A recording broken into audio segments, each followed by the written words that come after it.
இன்னைக்கு நம்ம தமிழ் அப்படிங்கிற சொல்லுக்கான அர்த்தம் பார்க்க போறோம். பகுபத உறுப்பிலக்கணப்படி தமி கூட்டல் இல் அப்படின்னு பிரிச்சா தமிழ்னு வரும். தமி அப்படிங்கிற சொல்லுக்கு தனிமை இல்லாட்டி ஒப்பின்மை அப்படின்னு பொருள்.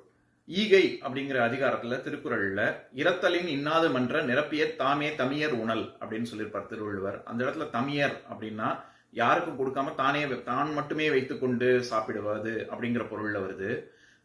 சங்க இலக்கிய அகராதியில தமி அப்படிங்கிற சொல்லுக்கு ஒப்பின்மை அப்படின்னு வருது. இதுல இல் அப்படிங்கிறது எழுத்து பேரு, அதாவது சாரியை எழுத்து பேரு. இதெல்லாம் என்னன்னா பகுதியையும் விகுதியையும் இணைக்கக்கூடிய சொற்கள். இது காலம் காட்டாது, இது பொருள் தராது. இப்ப இறைவன், அதுல இரு கூட்டல் ஐ கூட்டல் அன், அதுல ஐங்கிறது சாரியை. இந்த மாதிரி மெய்யெழுத்து மட்டும் வந்தா அதற்கு பேரு தான் எழுத்து பேரு. ஆக தமிழ் அப்படின்னா ஒப்புமை சொல்ல முடியாத அளவிற்கு சிறந்த மொழி அப்படின்னு அர்த்தம். நன்றி, வணக்கம்.